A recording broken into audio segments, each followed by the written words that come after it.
Hey, this would be the Jeff Cameron Show right here on 93.3 Real Talk Radio and Warchant TV on a Libations Friday.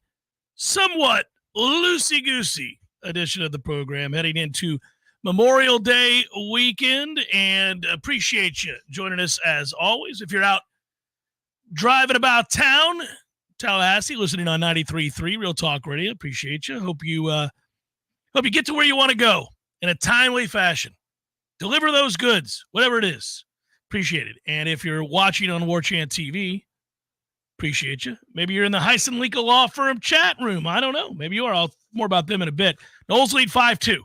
That's what you're saying, right? You're like, hey, I got it, Cameron, Libations Friday, all that good stuff. What's the score of the baseball game? I'm stuck at work. I can't see it. My boss won't let us watch. Something like that. We're in the top of the seventh. Florida State leads the game 5-2 against Virginia. And there are opportunities that still abound here as the Noles have runners on first and third. Now, I'll warn you that I'm probably, maybe 30 seconds behind because I have this pulled up on the computer in studio, which is dangerous and distracting and probably not what I should do. But if you're watching perhaps on something that's a little bit more reliable than this internet connection, then you might know something more than I know. I just know this. I know that we're leading, and let's hope that we can blow this thing open. Let's hope that we're able to because look, let's just be really honest. I mean, let's not dance around it. You know it and I know it. You see 5-2 in the seventh. You're like, I like 5-2 in the seventh, Cameron, but I don't trust this bullpen as far as I can throw them. Is there a way to make this 8-2, 15-2? I might feel all right. But we mentioned Florida State's plight heading into this, and there is a hit, and that is going to be another run, and we have added to the ledger. Kids, that is a good thing. Now 6-2 Florida State leading Virginia. But I said when the schedule came out, you're like, man, if you win game one, you hold Arnold to game two, and you are able to kind of win those two games, you could win this whole thing here. This kind of sets up with the days off kind of in a nice way. So here we sit now. Hopefully Florida State will be able to close this thing out before it's all said and done. It is 6-2 Florida State. Hey, really quick, let me do this just because there was an outpouring of affection and kindness and well wishes from the listeners of the Jeff Cameron Show, and I really appreciate it.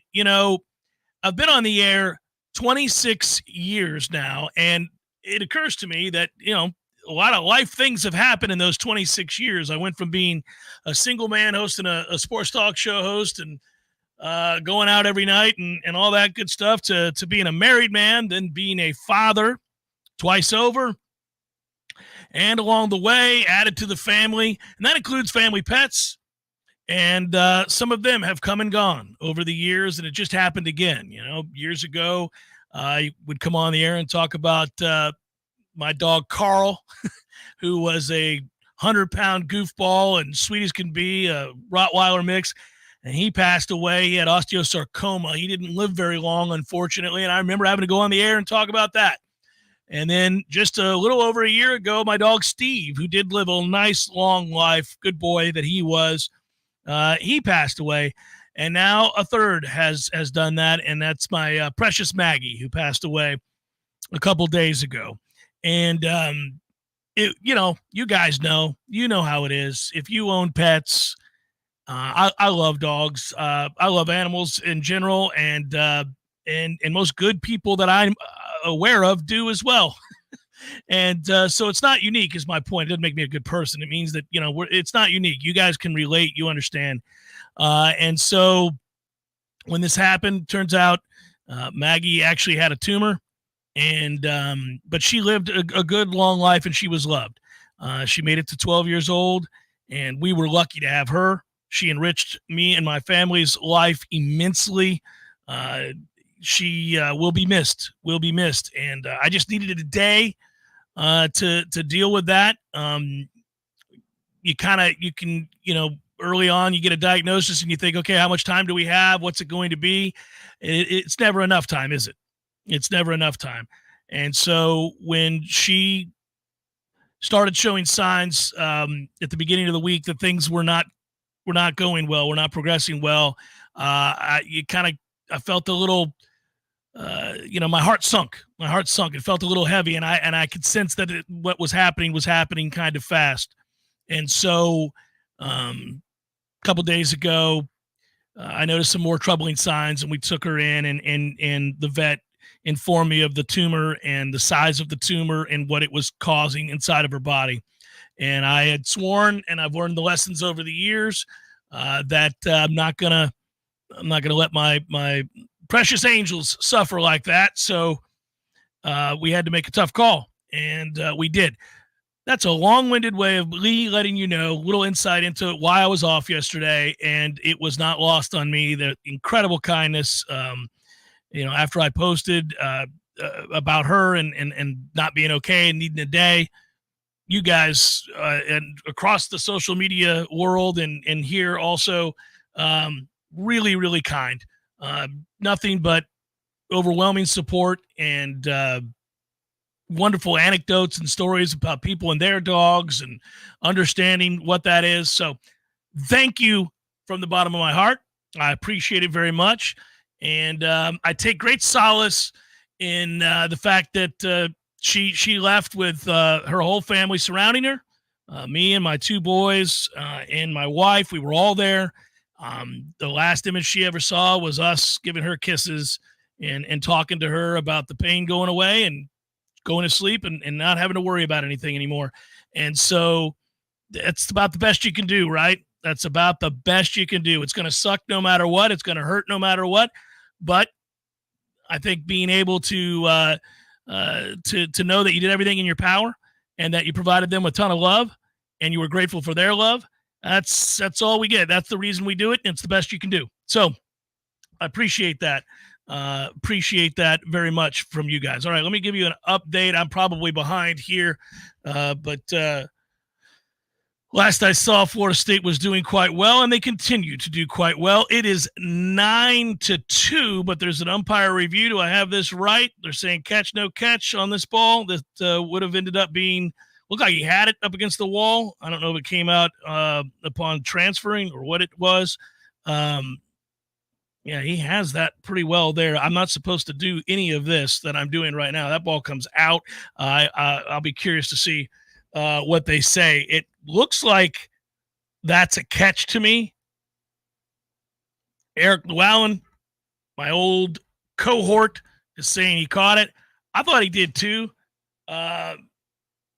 I don't know how that works, though. I don't know. I mean, how long do you have to possess a baseball? It's like the NFL. We watch catches every Sunday and go, I don't know. He had it for like 17 steps, but then he hit the ground and they called it a incompletion. I'm not real sure.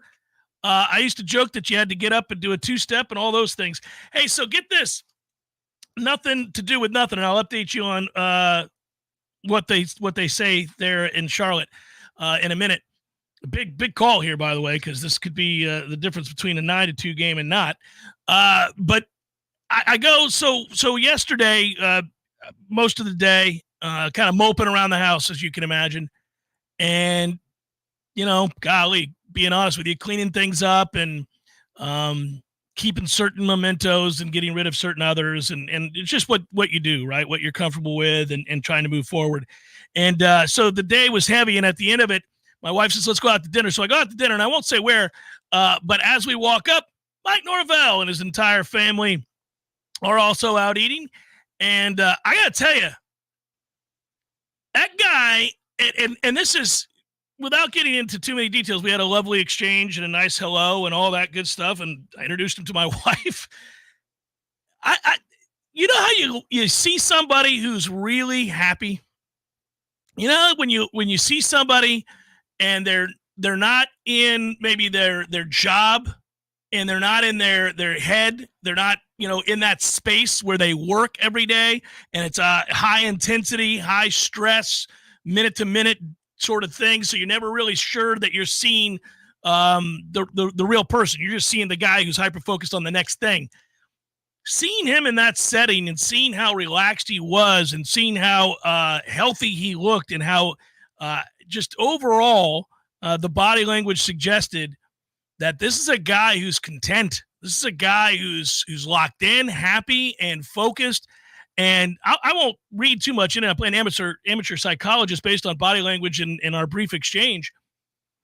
But, man, he just seems happier than hell. I mean, it's just a weird observation to make, but I'm just telling, and I don't think you'd mind me making it.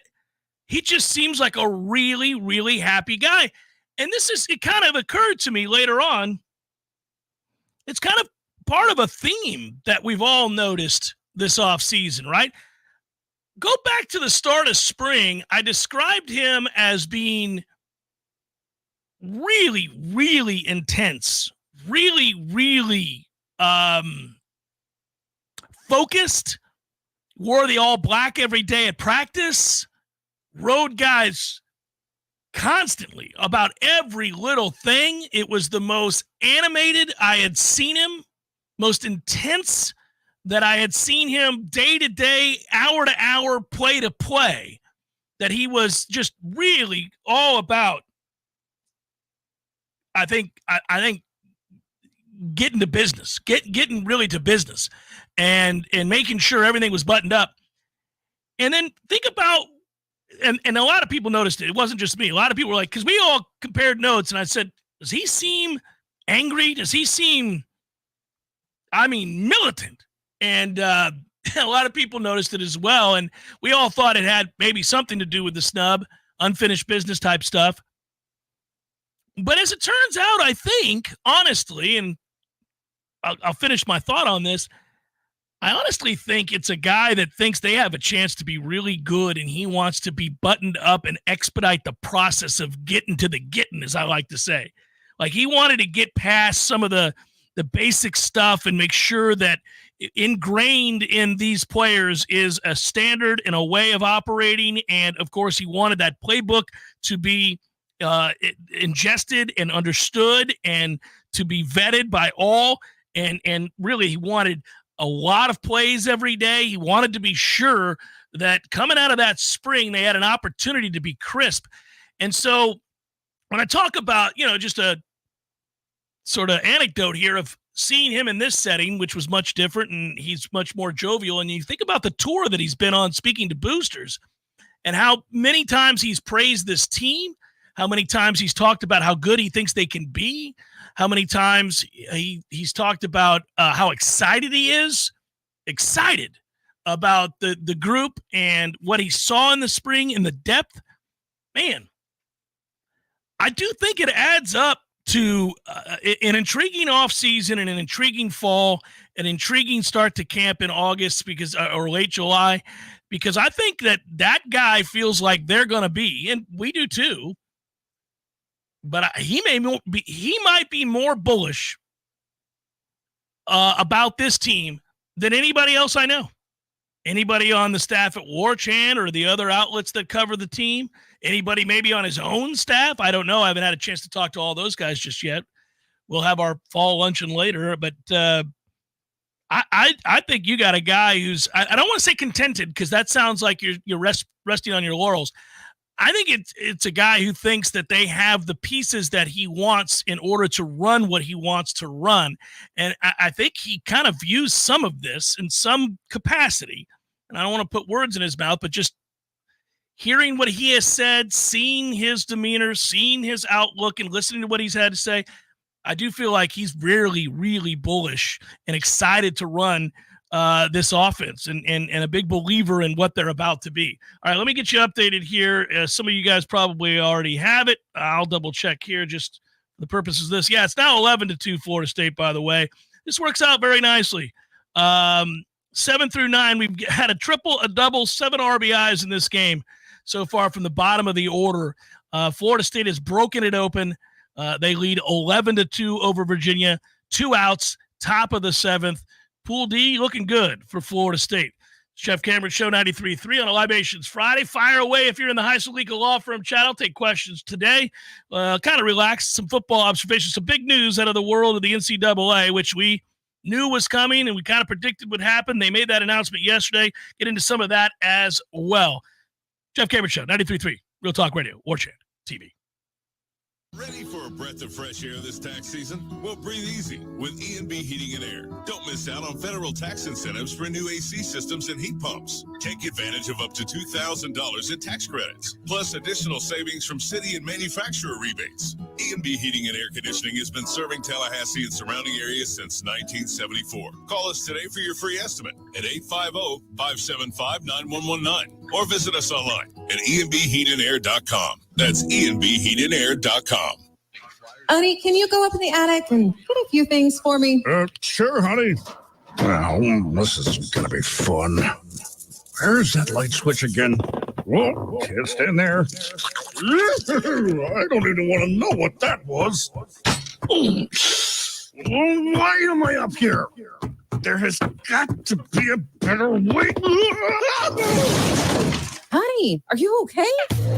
There is. The Southeast Portable Buildings. Call them today. 850-580-6400. That's 850-580-6400. No need to get up in that attic any longer when you can call Southeast Portable Buildings. They have sizes to help with the smallest space needs to the largest. Call them today. 850-580-6400. That's 850-580-6400. Or visit them online at southeastportablebuildings.com. Still don't know what that thing was in the attic. I'm Kimmy Hogan with Basic Brooks Law Offices, and we believe you. Now, what does that mean?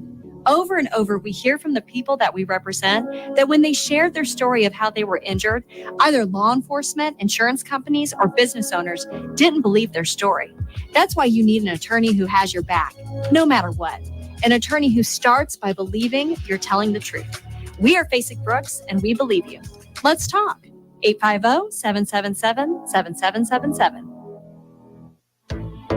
You probably already know that Pinch a Penny Pools and Spas is your one-stop destination for all pool maintenance needs, offering everything you need from chemicals, cleaners, vacuums, nets, and more. But that's not all. Pinch a Penny also carries a huge selection of premium hot springs hot tubs paired with easy financing options, making these luxury hot tubs affordable for everyone. And if you have an older hot tub and you're worried about the hassle of removing it, worry no more. Pinch a Penny will not only remove and haul away your old hot tub, but also offer a trade-in value for a credit towards your new one. So why wait? Visit Pinch a Penny's 12,000 square foot showroom today on Greer Road and discover how effortless and affordable owning a fantastic hot tub can be.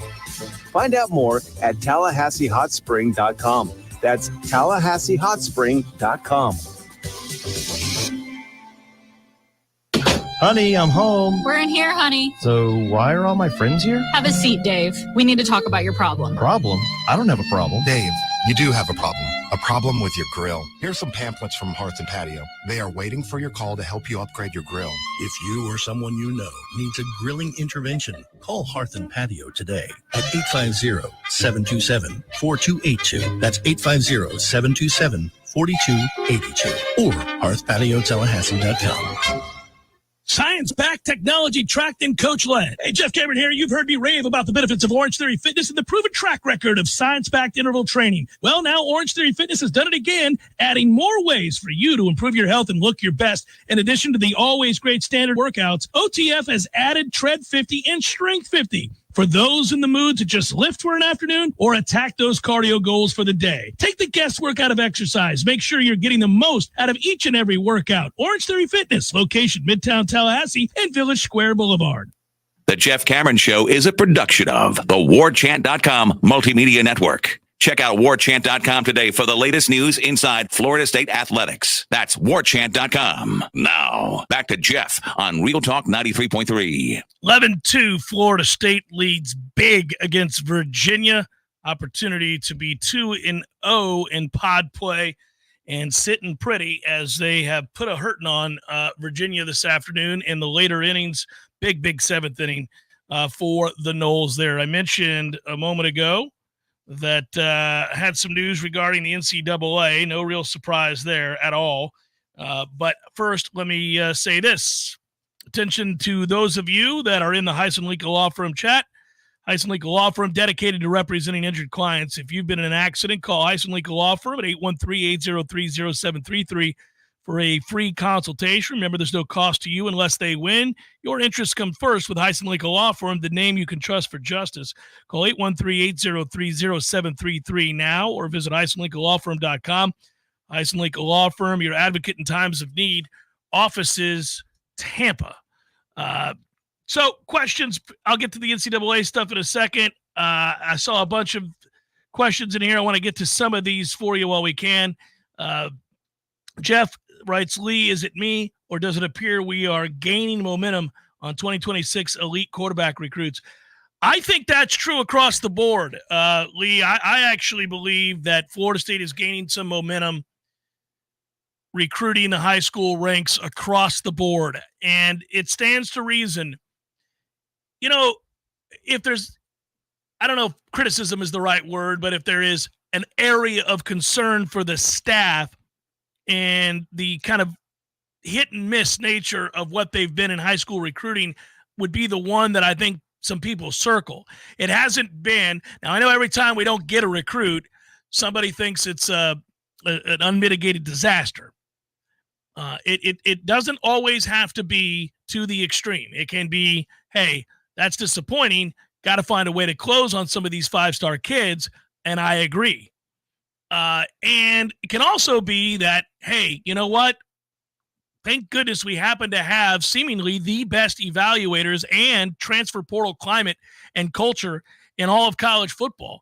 A handle on assessing players of other rosters, developing said players when they come in, elevating their game, making better leaders and players out of them, getting them drafted, which in turn leads to an overall elevation of your program and the way that it's viewed in what? In the eyes of high school recruits. So I think that it stands to reason that as you win football games, what you're doing on the field obviously matters. And as you continue to churn out players to the NFL, the most recent haul being 10 plus, and you're going to do it again next year. If you look at and project for next year's draft class, Florida State, in the eyes of most, not just me, but people who evaluate the draft and project, they're not always right. I mean, it's a long ways out. The season has to be played.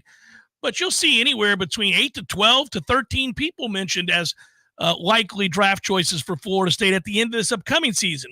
And why that is important to me is, A, you've clearly elevated the level of talent around here.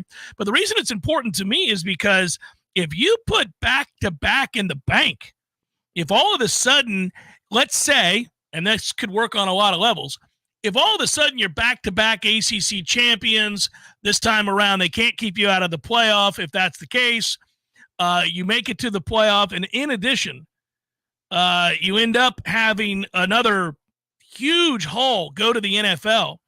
In the span of 2 years, you'd be talking about 20-plus players going to the league, and you might accidentally back into being a really good high school recruiter.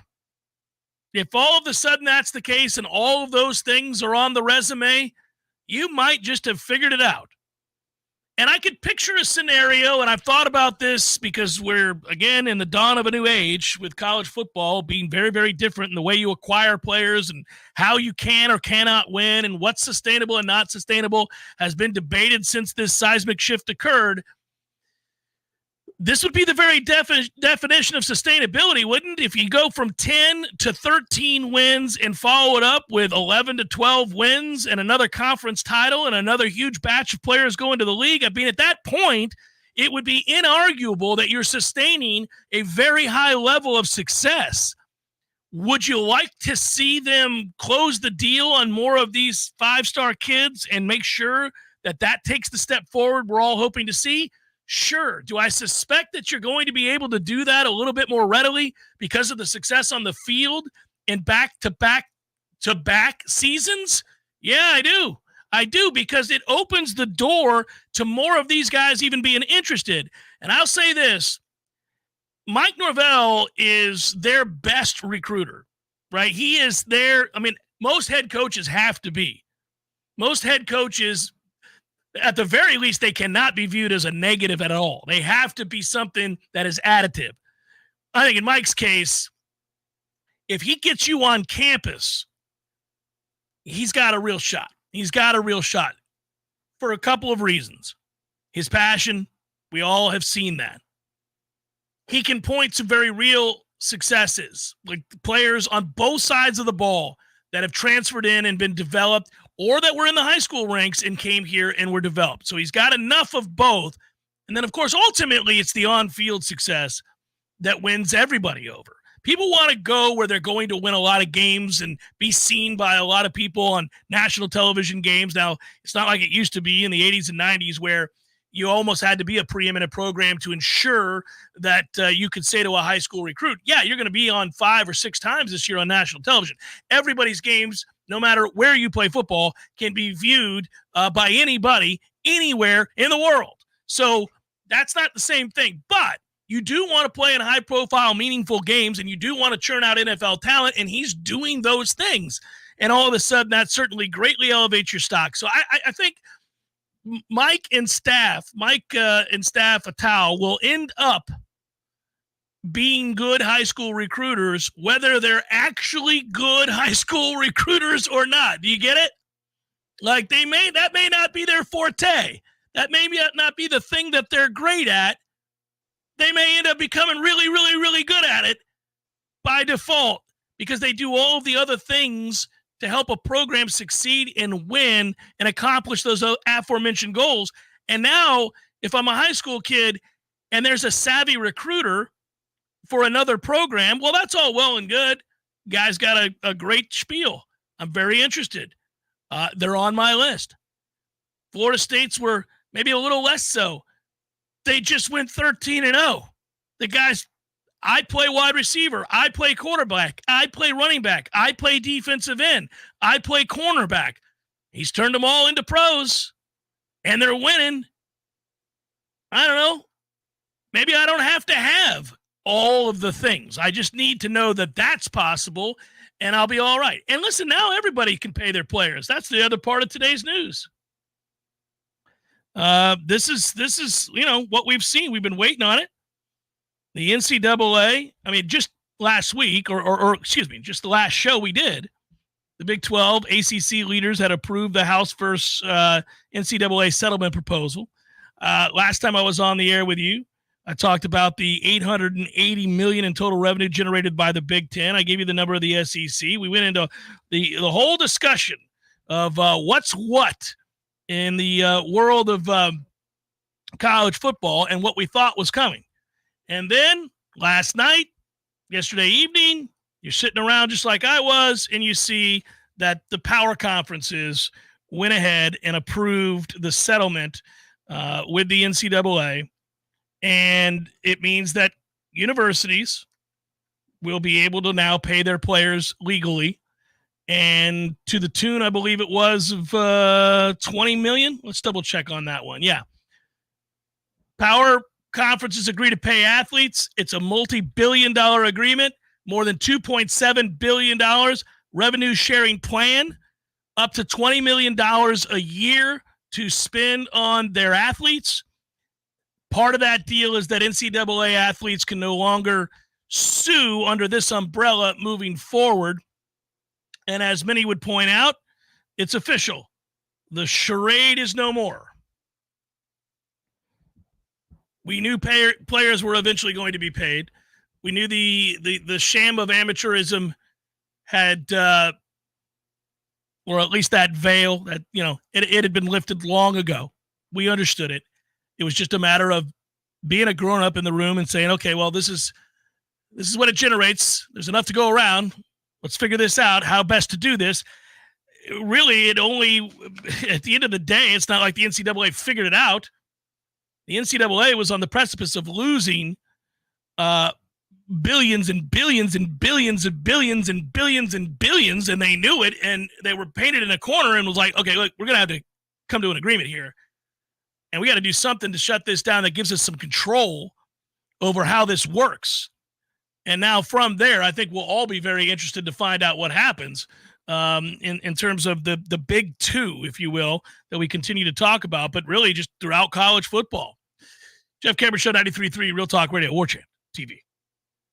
Your local news now. A 19-year-old is in critical condition after a hit-and-run crash in Colquitt County. Surveillance video showed the moment Jordan Jones was hit by a pickup truck while riding his moped. In the video, you can see a truck hit the moped in a 55-mile-an-hour speed zone. The driver did not stop or slow down. Jones was taken to Tallahassee Memorial Hospital in critical condition. He underwent surgery to repair an open fracture in his left arm. He is also suffering from a brain injury causing memory loss. Jones's family is hopeful that once his swelling starts to decrease and the bleeding goes down, he will regain his memories. The truck they are looking for in the crash is a white 2016 to 2019 Chevy or GMC 2500 pickup. That truck has damage on the passenger side and is missing its passenger mirror. If you know where the truck or the driver can be found, you are asked to call the Colquitt County Sheriff's Department at 229-616-7430. This is Rachel Lene with the Real Talk 93.3 Local News Update, brought to you by Macklemore Systems, Tallahassee's go-to Mac store. Check them out online at MaclemoreSystems.com. This is meteorologist Paul Trombley with your Real Talk 93.3 weather update. A blend of clouds and sun this afternoon with a high of 92. Winds out of the southwest, 5 to 10 miles per hour. Lows level off around 71. Tonight, mainly clear. Cloudy skies with a few peaks of sun with fog in spots early tomorrow. Slight chance of thunderstorms. Highs level off around 92. This report is brought to you by the Lawn Johns. For all your landscaping and lawn care needs, visit thelawnjohns.com. Right now, it's 86 degrees. Widden Glass has been taking care of business since 1945. When you call Widden Glass, you're dealing with experienced, reliable professionals who offer only the best. Like Widden's top-of-the-line bath enclosures that provide style and luxury at an affordable price. Eye-catching storefronts are a specialty at Widden Glass. We'll help you design it and install it. Widden Glass, the first name in glass replacement. Call 222-5781. There he is. Haven't seen this guy since, what was it? Oh, shoot. You two at the Sphere in Las Vegas, baby. Hey, how about that, man? Wasn't that fun? Good show. Good show. Everything about it. Nearly perfect. Nearly perfect. I had everything I could possibly want. I wanted one thing, couldn't find it, and I looked everywhere. No Cubans. What do you mean? No Cubans. There was Cubans. No, I didn't see any Cubans. Dude, no. I'm sure there was Cubans there. I mean, you know. No. I walked around. There was a moment right before the show. I thought, got to find some Cubans. Nothing. Dude, there's Cubans. There was Cubans. I'm sure there was Cubans. In Las Vegas? In Las Vegas. No Cubans in Vegas. There's Cubans in Vegas, man. Eddie, there were no Cubans. Chef. The sandwich. There were no Cuban sandwiches. You're Cuban. Of course I know there were Cubans there. Oh, the sandwich. Yeah, no, there probably wasn't many there in Vegas. No Cubans. No, not yet. Gordo's, bringing the flavor and flair of Cuban food to Tallahassee since 1996. The Jeff Cameron Show, brought to you by Orange Theory Fitness. 2 Tallahassee locations, Midtown on Thomasville Road and Northside in the Village Common Shopping Center. Online at orangetheoryfitness.com. And you guys just let me prattle on about the NCAA and football and FSU, and I look up and it's 11-6. Kind of exhausting. It's not a fun way. As somebody who roots for the Pirates and has the worst bullpen, I think the worst bullpen in the major leagues, it was the second worst bullpen in the month of May. That is objectively true. I've watched the Pirates blow 6-2, 5-2 leads, 5-1 leads every day. Pretty tough, very difficult. Mind-numbing to watch it occur, especially when Paul Skeens is out there dealing like he was again yesterday, and we screwed the man over. But I've had practice because Lord knows I can watch Florida State baseball, and I can watch 11-2, feel comfortable, and then quickly become uncomfortable over and over and over again. It's a good damn thing this team can hit. And they can. And that ball was pissed on. It's now 11-7. Okay. That's what we're going to do out here.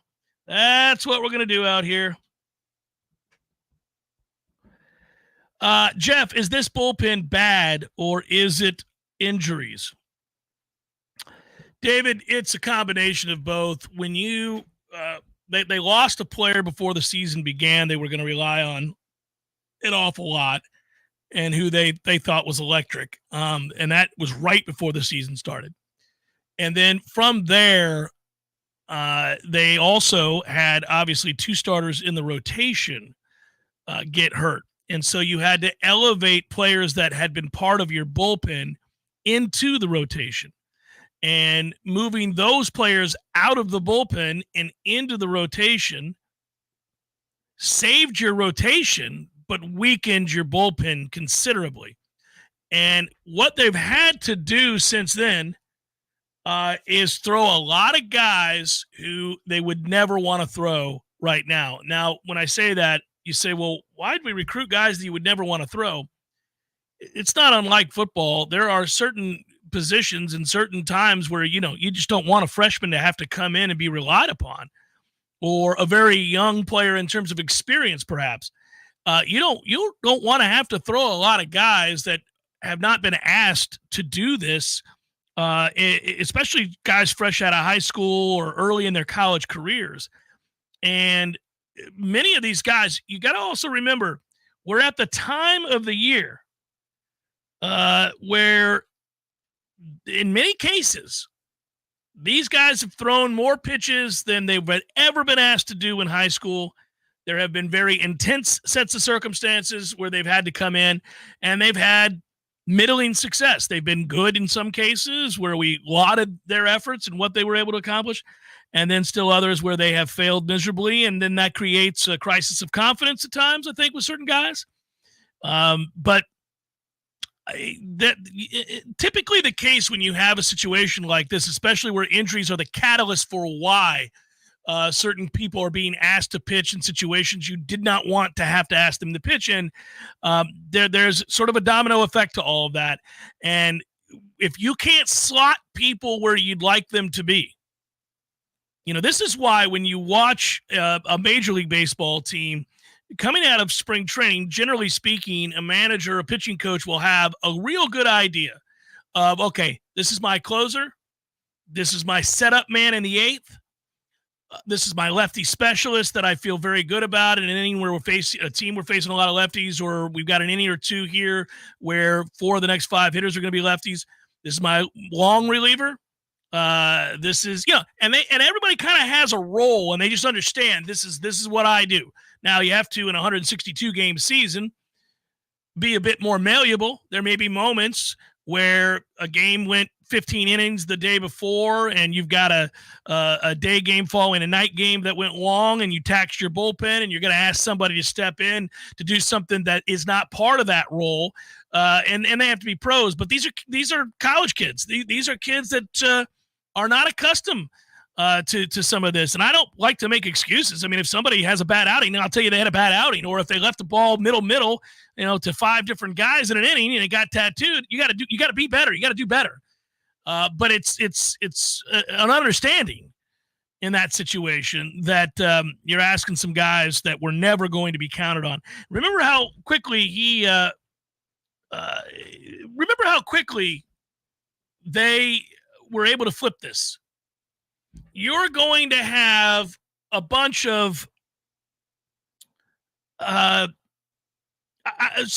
shouldn't say a bunch. You're going to have small holes here and there that you're trying to cover up. Like it's a bunch of fires, right? You're putting out all these fires. Last year's team was so bad in so many areas. Like in every arena that you looked in, you thought to yourself, well, boy, they're not good defensively. They don't run the bases very well.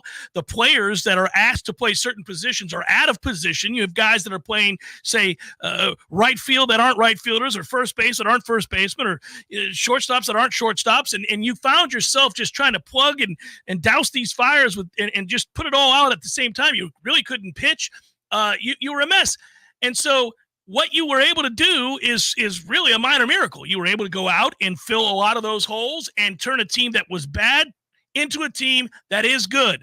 But said good team is not without a couple of major flaws.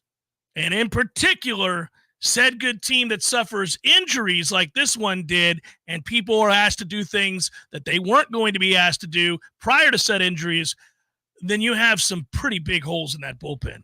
And that's kind of where we're at. And it's a little frustrating. It's tough. I'm with you. As we're watching these things. By the way, they're in the 8th now. They moved on. It's 11-7. You at least got to hear my very brief commentary. You think that would have worked if I had been in the booth, guys? And that ball is pissed on. It is 11-7.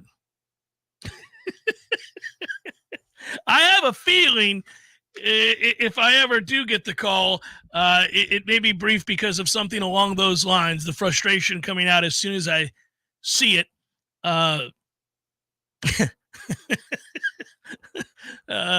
11-7, Florida State, top of the 8th, nobody on, 1 out, 1-1, and Cam Smith is at the plate, and he fouls that back. We'll go 1-2. So there you go. By the way, Florida man in Texas, I would love to have me and Tom do a game. We both have a sense of our timing. And I would also tell you that I think play off a baseball broadcast, we play well off of each other. I think Eric and I would too. I mean, we've worked together many times over the years in that way, but he does a fantastic job as a solo guy. That's a lot of talking. That's a lot of time to fill and a lot of stuff in between.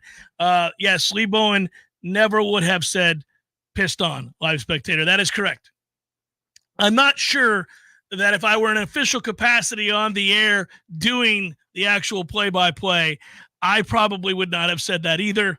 But in the moment, and the timing of it all was pretty funny. As soon as I went over to check the score, I see that pitch followed by that shot, and recognizing that angle, knew that was going to be a very, very, very long home run, and it was. Heads up, my friends at Tried and True Consulting, doing a great job in town this week.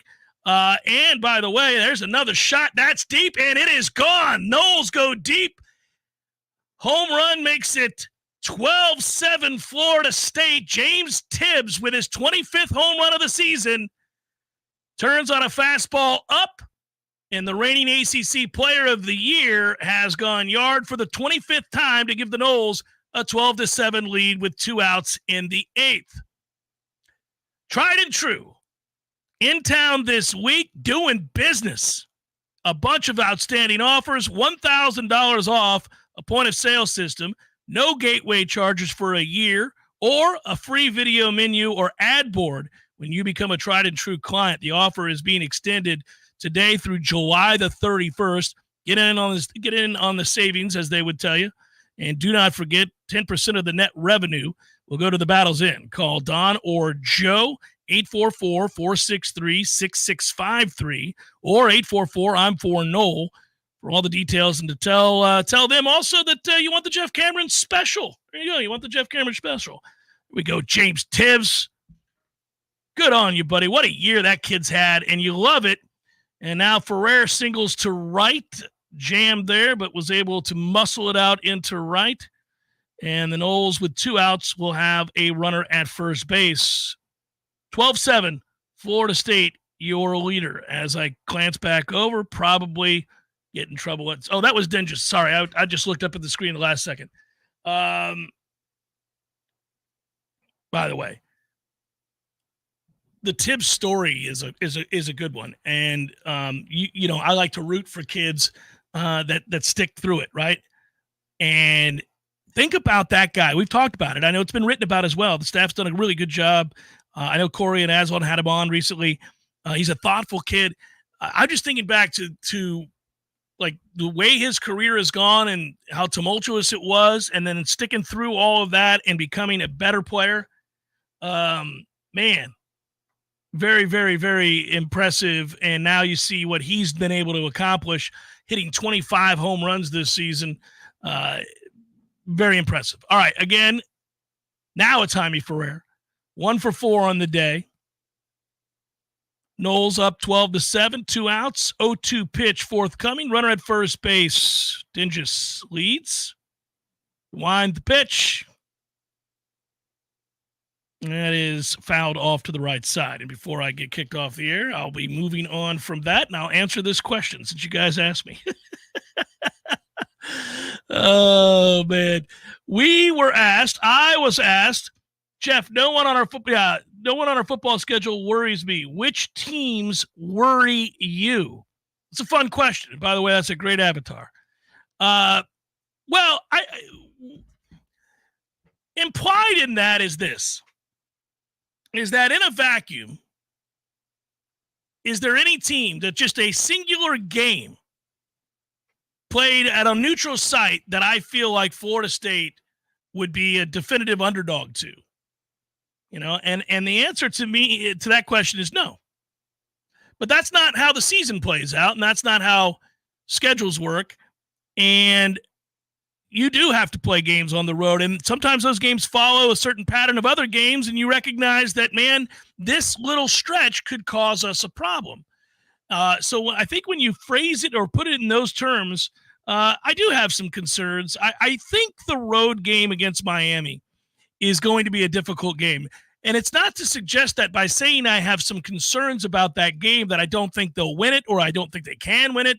No, there's not a game on the schedule they can't win. There's not a game on the schedule, again, in a vacuum that I wouldn't expect that they do win. But I think that Miami team is good. For the first time in a long time, I think they're good. I think they're going to get better quarterback play than they've had in a long time. I do think they're going to be physical. They've invested, obviously. There's another base hit, and that'll put runners at first and third. Ferrer muscles one to right, and over we go. Let's keep the merry-go-round going, boys. 2 outs, runners at first and third for Florida State, 12-7, top of the 8th. They've invested. Miami is spending on that roster significantly, and I listen. This is I don't want to say last gasp because who knows? I mean, there are some very wealthy Miami boosters, some very, very wealthy Miami graduates that may have a vested interest in seeing this thing finally get turned around, especially when faced with the possibility of being left out in the cold. They are all in on Mario. Now, no matter what I think of Mario, the game day coach, which is not much, I think he struggles on game days. I do think Mario, the recruiter, is solid as a rock. I think Mario, having been a lineman, offensive lineman at Miami, has the kind of the requisite passion to sell the program to those that are in the area. And we all know the true success of the Miami Hurricanes always lies with their ability to keep players home. If you can keep the South Florida talent in South Florida, you're going to win. That's how they've always won. And if they did it, they won, and they won big. We know it is the most fertile area to recruit in the country. But people have just gone in there and taken their players over the years, and part of that is because they haven't been fully invested in football. They haven't had the success on the field. The facilities were lacking. They don't have an on-campus stadium. Obviously, they have a 70-yard practice facility. They've just been seen as lesser than. And it's fun to say that out loud, isn't it? Miami has just been seen, rightfully so, as lesser than. And that's been tough for them to overcome. Virginia gets out of the inning finally. We head to the bottom of the 8th, 12-7, Florida State, thanks to the James Tibbs home run, his 25th of the season. Noles will try to hold on to a 5-run lead as we go to the bottom of the 8th, 12-7, Florida State over Virginia. And because they've been lesser than, I think that it's been easy for people to go in there and get players. I don't know if for this little stretch of time that is going to be the case, because they're invested and they're probably willing, and I say probably, but it appears they are more than willing to overpay for certain players, overpay and, flip the market to some extent by their willingness to do so.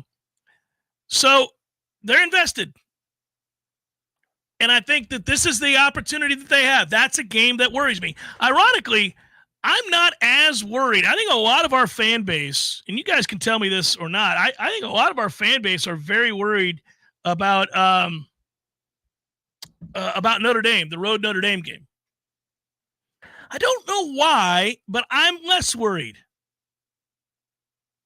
I'm less worried than a lot of Florida State fans, my fellow Noles. I feel pretty good about going on the road for that game. Thank you, Richard. Appreciate you. I see you in the chat. I haven't been able to see everybody in the chat, but for all of you who have had well wishes, I really do appreciate it. Jeff, do you believe this defense can be a top 5 defense nationally this season?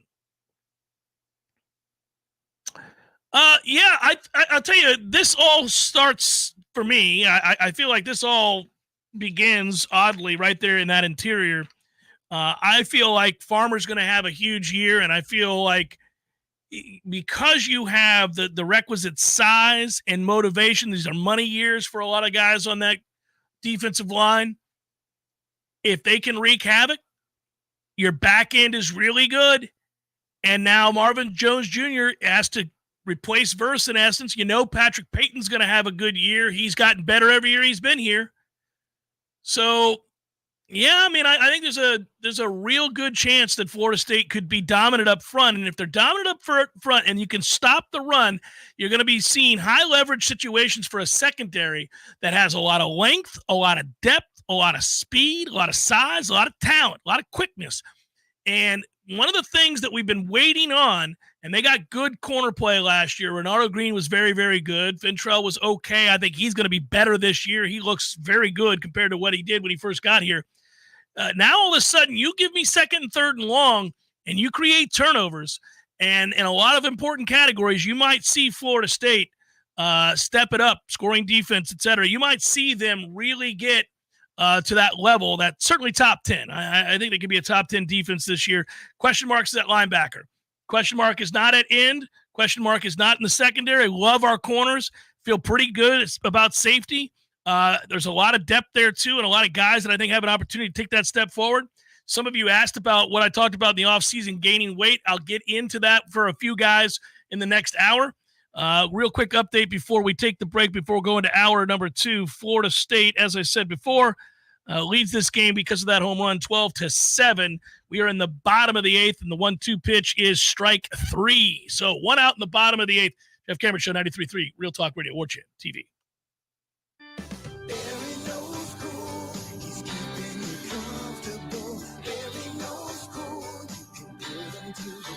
Heating and air conditioning system doesn't check with you before it takes a break. That's why we're always ready to help. Any day, anytime, anywhere. And with our annual service agreement, there are no overtime charges.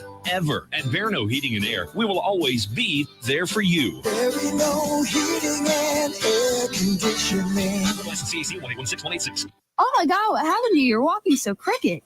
Well, I was walking my alligator and I tripped on a cypress knee and I spilled my margarita. Oh my gosh, your margarita. Yeah, I blown my back completely out. I had to ride the alligator home. I don't know what to do. My back's killing me. You're such a Florida man. You should know you should go to Finn Chiropractic. Really? You can go to their website and book an appointment and get you in as soon as possible. Go to FinnChiro.com, FENNCHIRO.com. You mean 24 hours a day I can make my appointment online and pay for it? Yep, right on their website. Wow, and it's discounted? Yeah. All right, that's what Florida man needs to do. No lines, no waiting. Visit FenChiro.com to book your next appointment with a discount. FENNCHIRO.com. That's FENNCHIRO.com. It's Fen Chiropractic, where the chiropractors love you, and there's nothing you can do about it. Hold my beer. I'm going to Finn Chiropractic.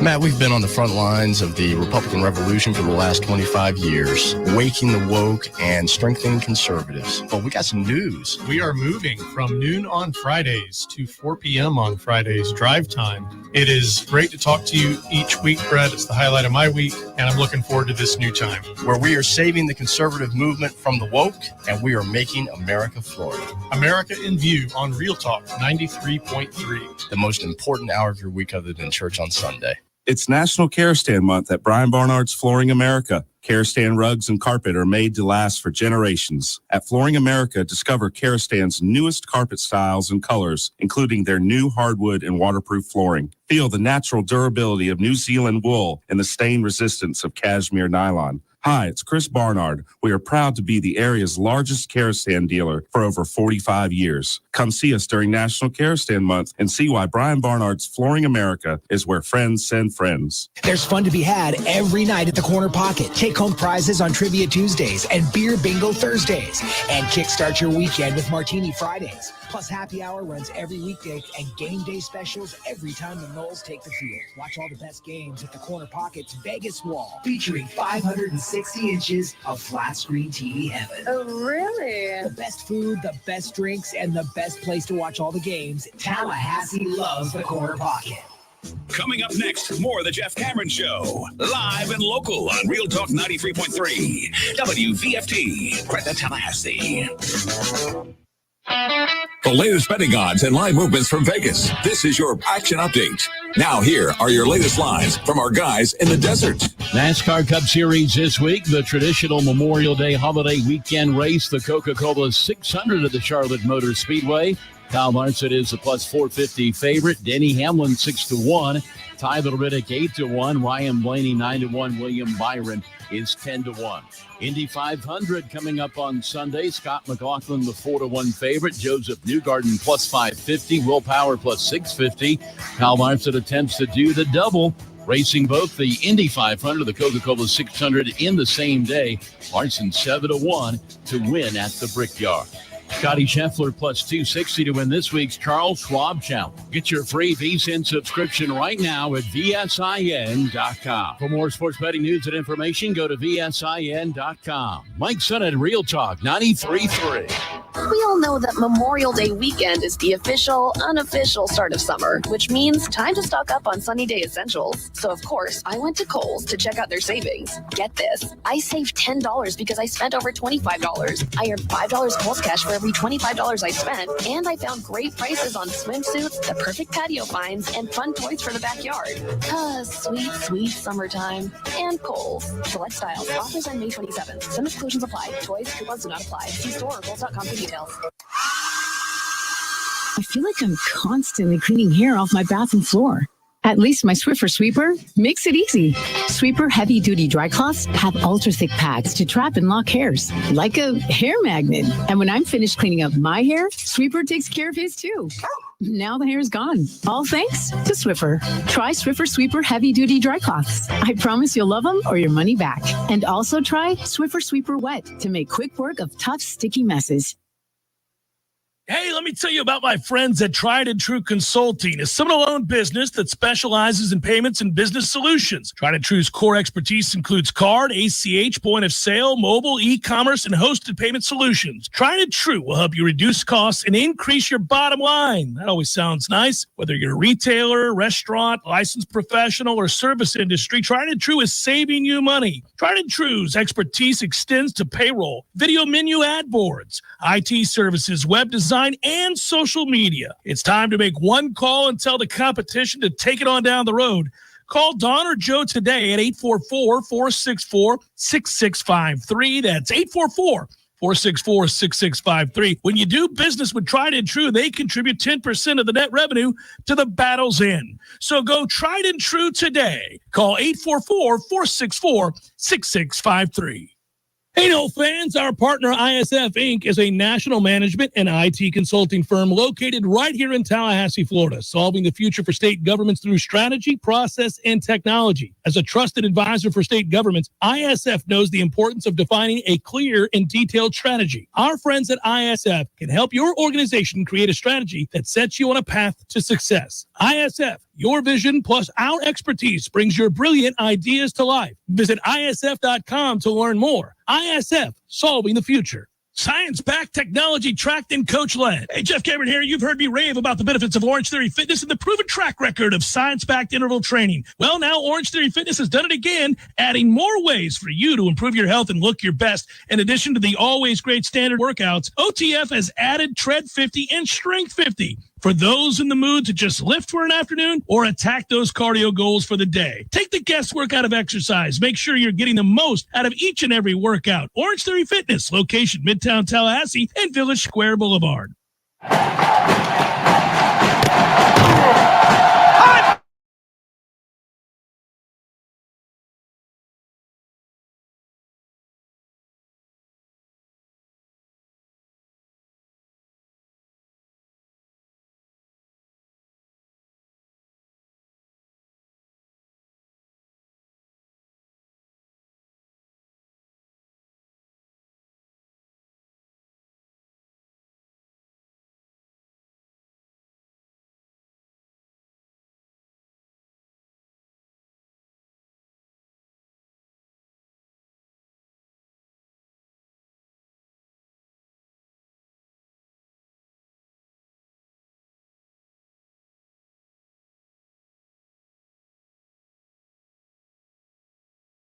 semi-loosey-goosey, a little heavy-hearted, but we're here. We're doing it. And a heads up, thanks to everybody on a Memorial Day weekend. We are off on Monday. Back with you for one more hour this week, though. Good to be here. I'm Jeff. It's me. It's Solo. On Twitter, it's at J Cameron Show. And Ben, appreciate you producing behind the scenes on Twitter at J Cameron Show. Like I said, by the way, if you're in the Heisman Legal Law Firm chat, thank you so much for joining us. We're kind of watching baseball together, aren't we? For those just hopping in the car, getting off work, perhaps headed to have a cold one and to relax, a little bit of grilling, a little register sausage this weekend amongst other items. I got the back deck ready to go. Got a grill. Mom coming into town. We're going to do it up. Good times. And yes, question was, what kind of register sausage? I'm going to have to get a little bit of that jalapeno. Gotta have a little what for. But I also like the breakfast links. Maybe throw those on those top levels right there. Slow cook them while I'm doing some other items. Somewhere along the line, that's probably what I'm going to do. That said, update you. 12-7 Florida State, 1 out. Top of the ninth. Noles lead. 12-7. Pool D, winner to the semifinals. Florida State is in a position to perhaps do that. They now have a runner on first base. That is a 4-pitch walk, so the Noles looking to add to their lead. And who amongst us wouldn't want them to do just that, given the difficulties they've had with the bullpen, including in this game. Florida State once led 11-2. Just like that, it was 11-7. Now it's 12-7. We're in the ninth. 3 outs to go till you get the win and on to the semifinals you go. You did get a home run to make it 12-7. That one from James Tibbs. His 25th of the season. Nicely done. Nicely done, James Tibbs. We talked about the year he's had. I said last hour I'd get to some of those questions, and I didn't. And I didn't get to everybody. Justin asked a question that I do want to address because it allows us to segue into football as I update you on baseball as well. Are we nervous about losing Tokars soon? He's been consistently coaching up our quarterbacks. Yeah, I don't know that nervous is the way that I would phrase it. I think it's a distinct possibility that somebody comes along and ends up offering him a job that is higher on the totem pole, if you will.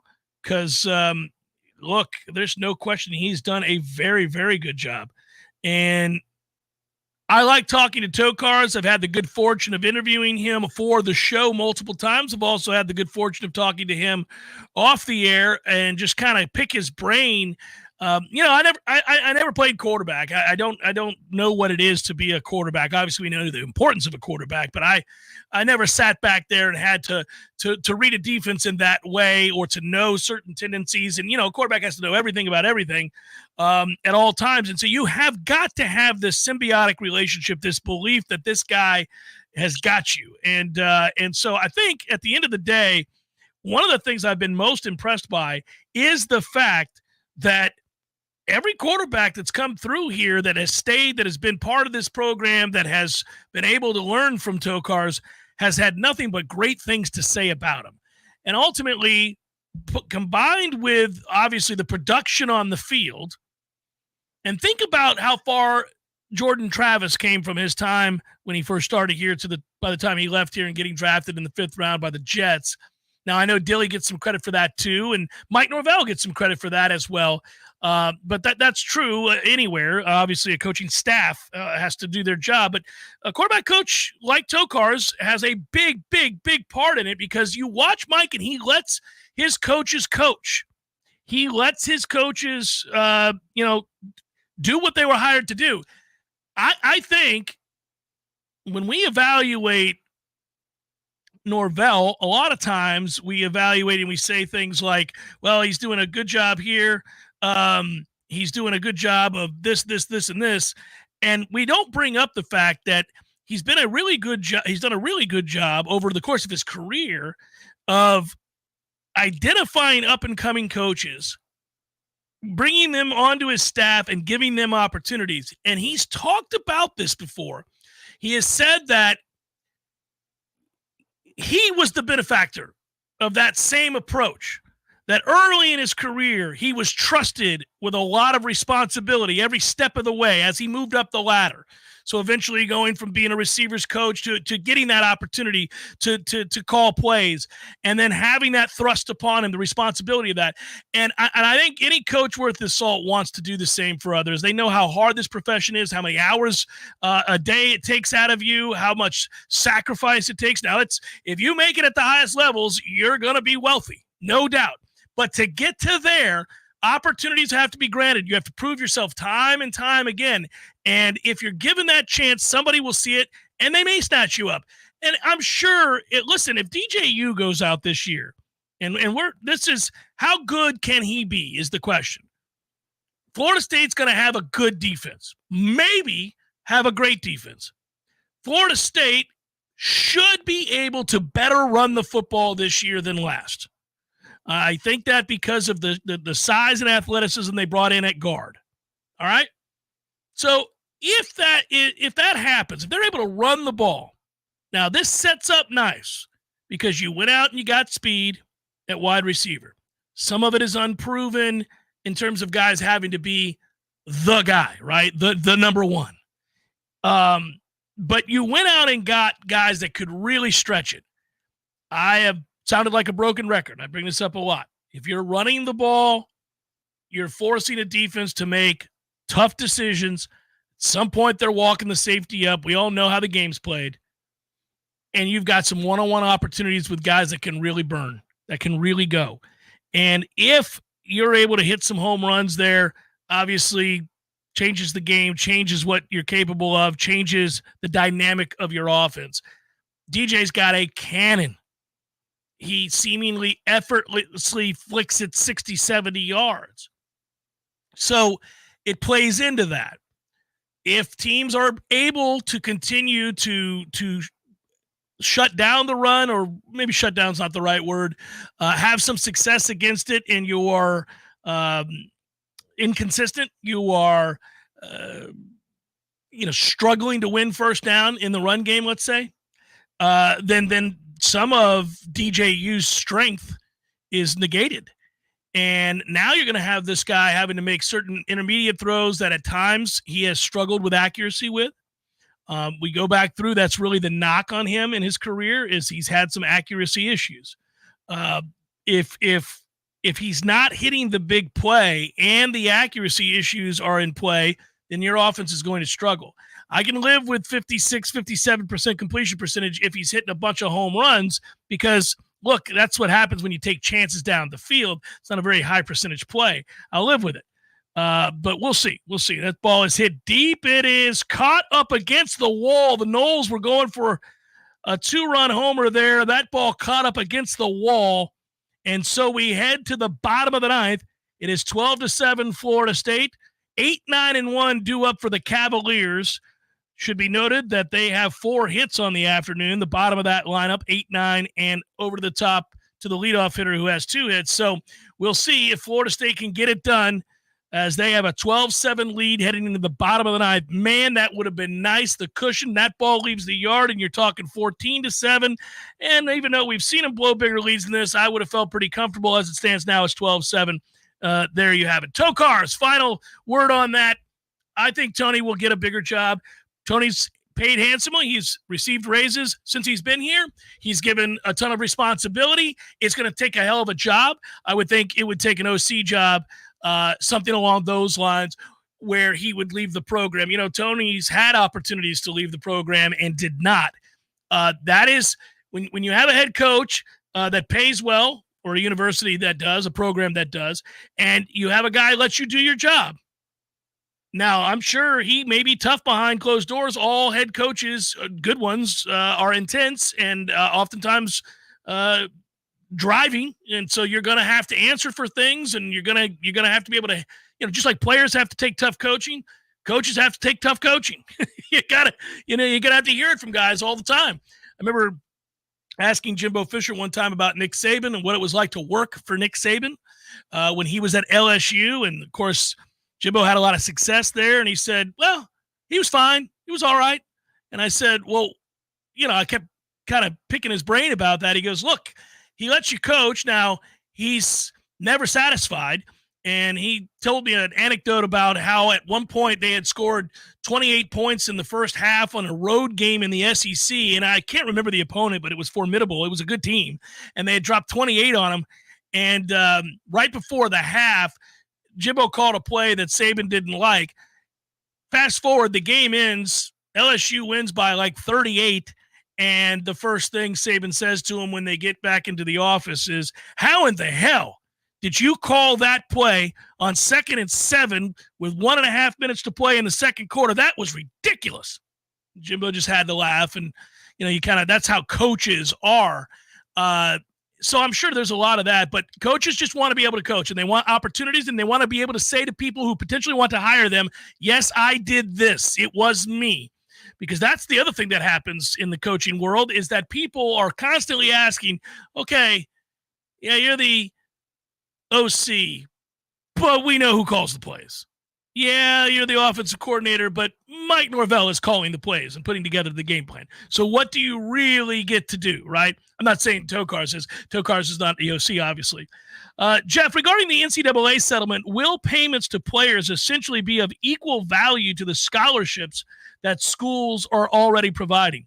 No idea, live spectator. I'm like you. I want to see the details of all of this. I find it very, very fascinating. I am really intrigued. We do know, and I said this earlier, it's the power conferences. So I guess the power, is that 2 in the Pac-12, the 2 teams in the Pac-12, and then the other 4 power conference, is that right? So the ACC, Big 12, SEC, and Big 10 that have agreed to a multi-billion-dollar settlement. It's more than $2.7 billion. And that is what will make up the revenue sharing plan of up to $20 million a year that schools can spend on their athletes. I would think this would go above and beyond the scholarship offer you got coming out of high school. I would think. And again, we say the charade is over, but this is so that the athletes can no longer sue the NCAA moving forward. And they were going to be like the reason, and I want to reiterate something here. The reason the NCAA would settle is that, look, for more than 100 years, the whole thing with the NCAA was that you can't pay athletes. You can't pay the players in college.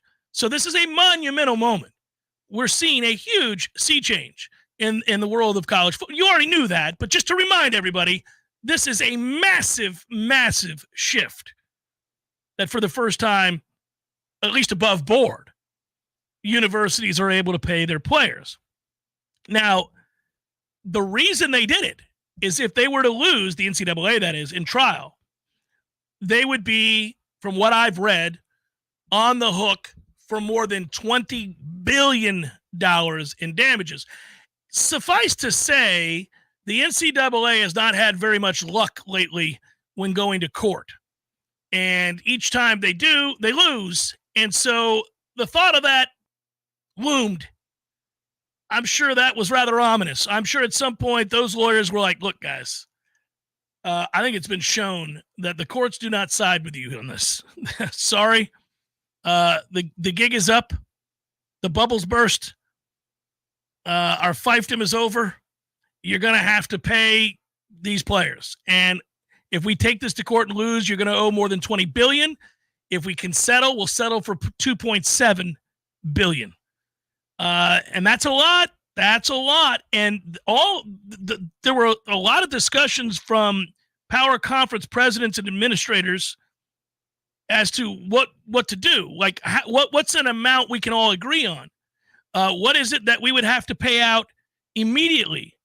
And if they lost the court case, if this had continued on, this is why they settled.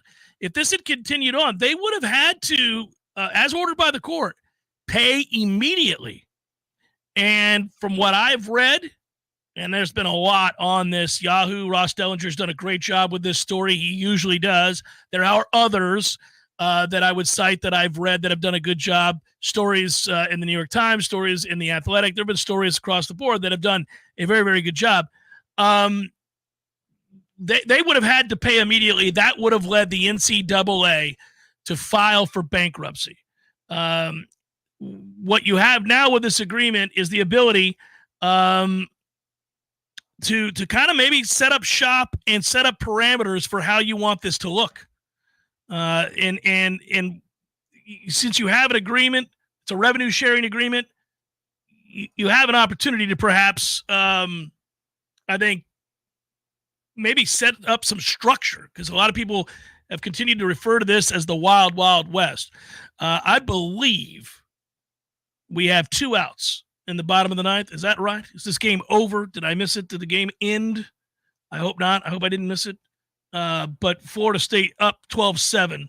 And, feeling good. Feeling good. We have a 0-1 pitch. Noles up 12-7. Bottom of the ninth, 2 outs. And we'll do the 1-1 as that ball gets outside. All right, so we're a strike away.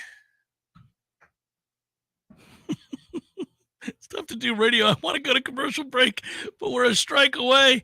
And K-time is ringing in my ear for those in attendance in Charlotte.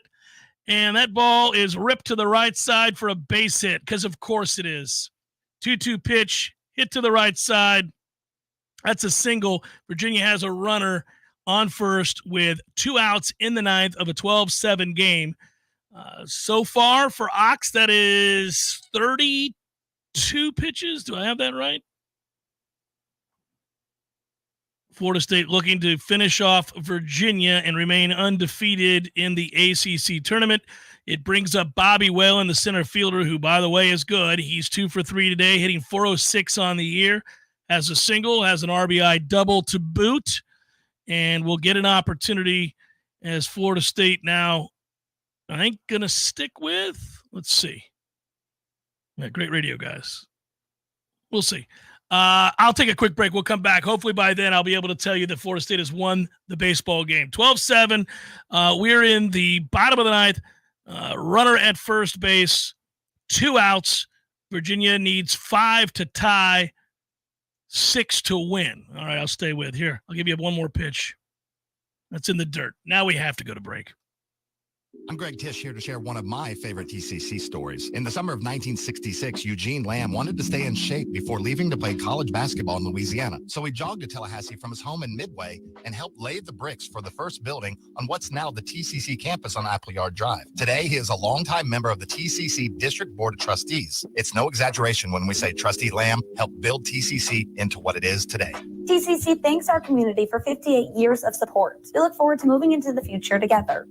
This is Shannon Young with Fairway Independent Mortgage Corporation. Sellers, are you stuck between wanting to sell your home and waiting for rates to fall? Are you worried about the contingency of having to sell your home? What if you didn't have to? With a 2-1 rate buy down, you can lock in a lower interest rate for the first 2 years of your mortgage and get the home you want now, all while having a higher chance to buy that next home with the contingency of selling yours. If you wait for rates to fall, you risk more competition, sellers less likely to wait, and paying more for that next property. If you're stuck, we need to talk. Give me a call at 954-369-6171. Again, this is Shannon Young with Fairway Independent Mortgage Corporation. That's 954-369-6171. And don't forget, for every loan we close for our fellow Noles, I will personally donate $250 to the Battle's End. Equal housing rent. NMLS number 373031. Zaxby's has been perfecting chicken fingers for 30 years. So what now? Now we go to the sea. Introducing the Southern Fried Shrimp Meal with butterfly shrimp that's perfectly golden fried. A perfect blend of cocktail sauce and Zax sauce that we call Zax Tail Sauce. Plus perfectly seasoned crinkle fries, perfectly buttery Texas toast, and even a drink with perfectly pebbled ice. Here's to 30 more years of perfect. The new Southern Fried Shrimp Meal at Zaxby's. Woo, saucy! Zaxby's. Here's a tip to keep it cool from E&B Heating and Air. Your outdoor unit works better if it's clean and clear of debris. Plants, grass, weeds, and trees can reduce performance, raising your power bill. Visit ENBHeatandAir.com to get a free quote today. Choose Hearth and Patio for custom fireplaces, maintenance, outdoor grills, kitchens, fire pits, lighting, and so much more. Check out all of Hearth and Patio's options online at hearthpatiotallahassee.com. Hearth and Patio, they keep the home fires burning. At Epps Decorating Center, we're your locally owned Benjamin Moore retailer. We're your store for quality with brilliant and durable paints in a variety of sheens and thousands of colors. We're your store for service with one-on-one advice for contractors and homeowners. We're your local experts, and we're here to help with all your painting projects. Benjamin Moore, available at Epps Decorating Center with 2 locations in Tallahassee. Find a store near you and visit EppsDecorating.com. That's EppsDecorating.com. Your friendly neighborhood bar and grill just got a whole lot closer to home. You can now order delicious Smitty's Tap House and Grill for delivery directly to your doorstep. Just visit Smitty'sTapHouse.com, click the Order Online button, and choose pickup or delivery. Enjoy Smitty's famous handmade pretzel with beer cheese, juicy pub burger, or even the amazing schnitzel sandwich, delivered fresh right to your doorstep. Support local and order online today for takeout or delivery at Smitty'sTapHouse.com, where everybody knows his name. Science-backed, technology-tracked, and coach-led. Hey, Jeff Cameron here. You've heard me rave about the benefits of Orange Theory Fitness and the proven track record of science-backed interval training. Well, now Orange Theory Fitness has done it again, adding more ways for you to improve your health and look your best. In addition to the always great standard workouts, OTF has added Tread 50 and Strength 50. For those in the mood to just lift for an afternoon or attack those cardio goals for the day. Take the guesswork out of exercise. Make sure you're getting the most out of each and every workout. Orange Theory Fitness, location Midtown Tallahassee and Village Square Boulevard. The Jeff Cameron Show is a production of the Warchant.com Multimedia Network. Check out Warchant.com today for the latest news inside Florida State athletics. That's Warchant.com. Now, back to Jeff on Real Talk 93.3. How about that, boys and girls? I missed it by a pitch right after I went to commercial break. A line shot to right field. Baseball's cruel. Well hit ball the other way, right at Mr. Tibbs. He makes the catch, and the Noles win 12-7. A lot of credit where credit's due. Once again, let's circle back to the guy who has been the unwavering ace of this Florida State baseball team, Jamie Arnold, who just earlier today we were talking about the added importance of having guys step up when others are injured. When you lose 2/3 of your starting rotation for the weekend due to injury, it's pretty important that the guy that remains be good. Well, he's been more than good. He's been dominant. 6 innings pitched today, 4 hits, 1 run, 9 Ks. Putting Florida State in the position to win this baseball game. Now the bullpen did what the bullpen often does, give up a lot of hits and runs to boot. Florida State's offense also did what it often does, and that is also get a lot of hits and runs, and that includes from their star, James Tibbs, who hit another home run today, the ACC Player of the Year, hitting his 25th home run of the season, and this is the time of year where your stars have to be stars. If you got one on the mound and you got one in the field, and they've got more than one in the field, that's for sure, or at the dish, then you need them to come through in these big moments. Florida State has ridden this offense for much of the season. They'll do it now into the semifinals, where Florida State will be joined by Duke and Miami right now are also in the semifinals. This has been a shocker as to Miami's run. Obviously a team that pretty much sucked all year long, did Miami, and were swept by Florida State. But truncated tournaments, this is what happens. Pretty amazing. Pool play is a weird thing. So the Noles are in their semifinals. Miami, as I said, and Duke are also there. Now we await the final semifinal team, as North Carolina and Wake will, one of those two, I think, is, if memory serves, will be set. By the way, Robert, you're noting there's a Zaxby's 41 miles from your house. If you live in Tallahassee, we're talking about 57 Zaxby's in Tallahassee. My goodness, that's an excessive number of Zaxby's, but I mean that in the best possible way. Swing on by this weekend for when the moments that you're not grilling for the Memorial Day holiday, you say, you know what, I'm going to pick on the platters. I'm going to get after the platters. Yeah, do it. Make it happen. Have fun with it. Get that Zax sauce and the Texas toast. Family's just coming around, picking at those delicious wings and nuggets, I should say, and you're good to go. So appreciate you, Zaxby's. Appreciate you. Appreciate this I appreciate this Florida State baseball team. You know, I think, unfortunately, we saw last night, softball teams at the end of the road beset by injuries, and they're facing a better team. Oklahoma's better than Florida State, but the achievement of this softball team with some of the injuries they've had and then relying on so many young people, freshmen and the like, to come up big.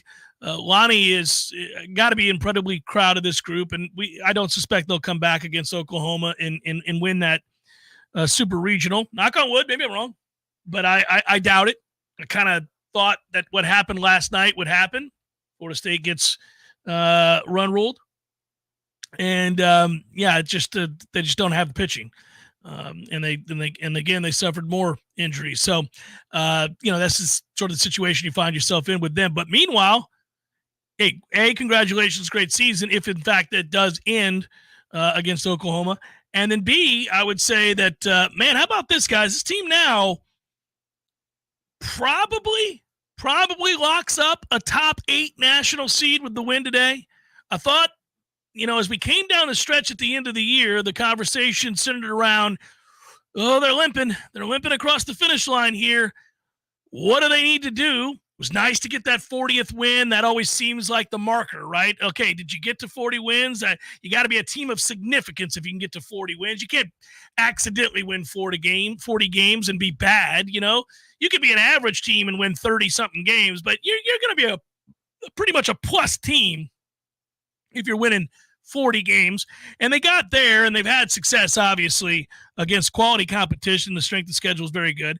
But because they kept having, kind of 2 and 2 weeks in these 4-game weeks, they really kind of struggled a little bit down the stretch. You thought, well, maybe they've put themselves in a position where they're going to have to win a couple of games in the ACC tournament. Well, guess what? They have. They have won a couple games in this tournament. They were not immediately dropping contests. They won 2 games. We'll see what goes from there. Kurt writes, here's a question for you, Jeff. You mentioned earlier in the week about players that you expect take a big leap forward in the weight room over the summer. Can you give us some of the names of those players? Thanks, Kurt. I appreciate that question. Thank you. And anybody else with questions, now's the time. Last little bit less than 30 minutes in the week, and I'll do it. I'll answer them. It's that kind of a day. Well, I think any of the freshmen that have come in or even some of the redshirt freshmen that are here that have their bodies are in transition. If you're an early enrollee, if you're Landon Thomas and you're a big kid, you're a naturally big, he's a big kid. All right. You've already shown the receiving acumen early in your time at Florida State at tight end, but to be an effective blocker, you're going to have to get a lot stronger, and you're going to have to put on some weight. We understand that. Morlock was in the same sort of situation a year ago. He was not a good blocker. Kyle Morlock was not a good blocker last year. Very good receiver of the football, and at 6'7", to be able to run like that, that's a gift. He's put on size. I know that's work that he still has to do to become a very good blocker or an adequate blocker at tight end. That's an area of concern for Florida State right now at that position anyhow. But he has the requisite build and size to do it, so I would expect he'll take a big step forward. When you go from shorter college to Florida State, you get a chance to really reap the benefits of what I would think is a vastly superior strength and conditioning program. But Thomas comes in and is a guy that I think, again, already a big guy, but really now gets the chance after spring, after being an early enrollee, to hunker down. From a nutrition standpoint, you're just trying to survive when you go through camp. You're just trying. Guys drop weight all the time in the spring. And if you come in straight from high school and you get put through the rigors the way that these young men do, it is very difficult to gain weight. It is difficult to add strength of any kind. You're just trying to sustain what you have, right? Okay, I come in weighing 235, 240. I'm trying not to dip below 230. Let's just keep it on for best I can right now. Now spring ends. I'm not out in the heat every day. I'm not working out every day. I got a chance to put it on now, to pack it in, to eat from the Bama table, if you will, and to get after some of those gains in the gym. So I think he could be a guy that does that as well.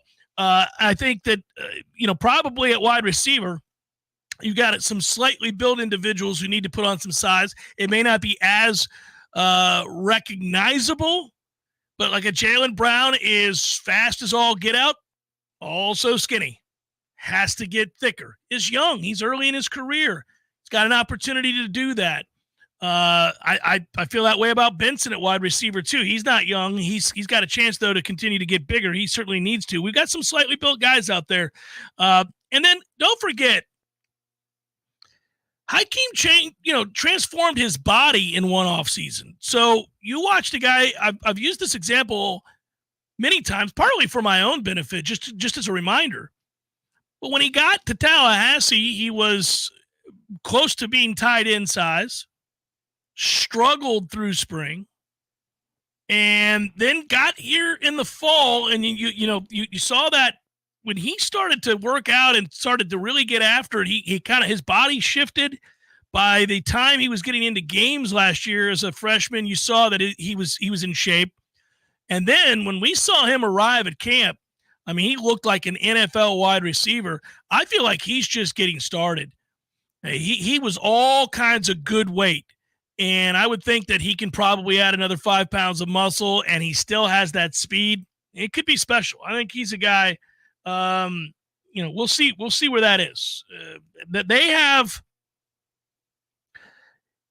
of Simmons at tackle, an offensive tackle is another guy that I think could probably put on an awful lot. Remember, he missed basically a year's worth of all of it.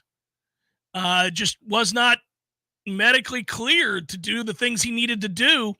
And he's a mountain. You're talking about a 6'8" tackle who has prototypical NFL size and reach, right? His trunk is very good. That's the good news, right? He's got these massive legs. And you know me, I am a surveyor. I check out the asses on the field. And I want to see wide, girthy asses everywhere if you're in the trenches. He's got the requisite ass to be a left tackle or a right tackle. He wasn't big enough up top. Now he can get after it. Let's see if he comes back that much stronger, that much bigger, that much better off. So that is, those are a few guys that I would say have a chance to do that. Jeff, thoughts on Timawa? I think he played a huge role on the interior this year, making us feel better about the depth there. I agree with that. Yeah, I agree with that. Listen, Florida State, they just keep hitting on these transfer portal guys. It's impressive. Lolohea, all those guys. I think FSU. Now, Grady Kelly, I'm going to be interested to see. Girthy, but a guy that, and I'm trying to make sure I don't miss anybody. Oh, I knew there was somebody I wanted to talk about, and I didn't before. Blake Nicholson can continue to add size there, so that he's able to step up against the run. But I think he will. I think he would. I think we're right. We're all right there. Durjaye is a guy that, again, we've talked about him. You're referencing him. I mentioned, Lolohea as well, Sione. There's versatility to this group because of it. And, yeah, I mean, you think about the ability to slot a guy inside or out. You have gone and solved some problems. You don't have to go get a guy that's going to be a superstar. You're not going out to get a guy that you think comes in right away and changes everything about who you are as a defense. But is he a guy that comes in and rotates and gives you really quality reps?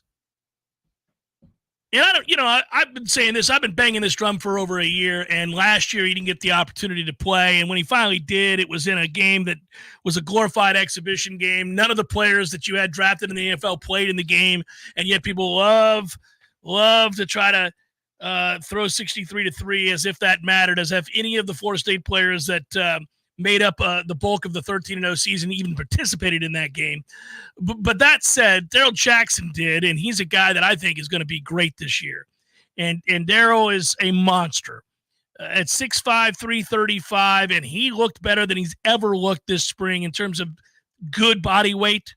and he looked motivated. This is a get-paid year. You got the right guys trying to get paid. Your quarterback trying to get paid. A receiver, transfer from Alabama, trying to get paid. You've got a couple offensive linemen trying to get paid. You've got a running back or two trying to get paid.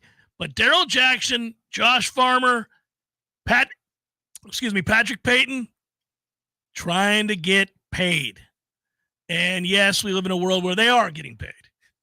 But I'm talking about NFL riches. And that's, you got a lot of motivation to go out and kick ass. Jeff Cameron, 93.3 Real Talk Radio, Warchant TV. Your local news now. A man was shot Saturday afternoon on West Pensacola Street after getting into an argument, according to the Tallahassee Police Department. The victim and the suspect know each other. The incident unfolded around 5 p.m. Saturday in the 2100 block of West Pensacola Street. The man suffered non-life-threatening gunshot wounds and ran to a nearby business to ask for help after being shot in that area. He was taken to a local hospital for treatment. No arrests have been made. The investigation is ongoing. New information is emerging about an armed robbery at a Dollar General in Tallahassee that ultimately led to the arrest of former mayoral candidate Whitfield Leland. The robbery happened Monday morning at the Dollar General located on West Brevard Street. Leland held a manager and an employee at gunpoint and stole cash. He then took a Dollar General shirt off the employee and put it on himself. A trail of cash led to the suspect's location when he ran. This is Rachel Lene with Real Talk 93.3 Local News Update, brought to you by Macklemore Systems, Tallahassee's go-to Mac store. Check them out online at MacklemoreSystems.com.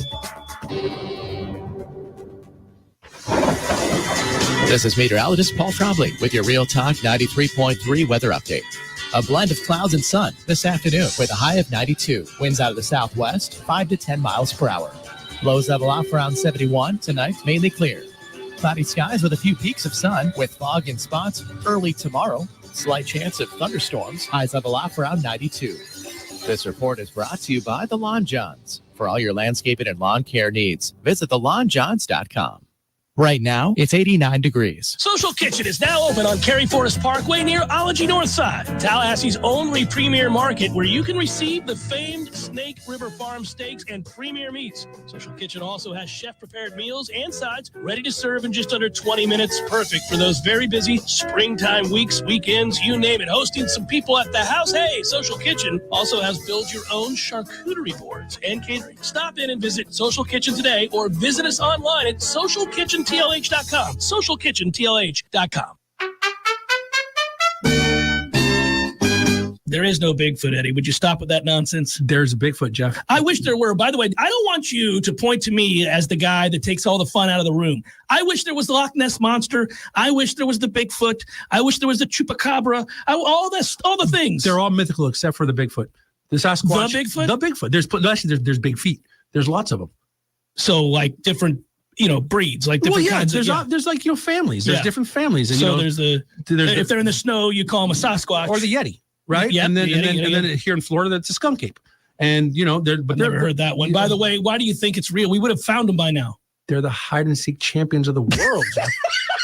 Nobody finds the Bigfoot. I think you believe in Bigfoot. I do believe in Bigfoot. You don't believe in I believe in Bigfoot. Don't tell anybody you believe in Bigfoot. I would go look for Bigfoot, but he scares me. Gordo's, bringing the flavor and flair of Cuban food to Tallahassee since 1996. The Jeff Cameron Show, brought to you by Orange Theory Fitness. 2 Tallahassee locations, Midtown on Thomasville Road and Northside in the Village Common Shopping Center. Online at orangetheoryfitness.com.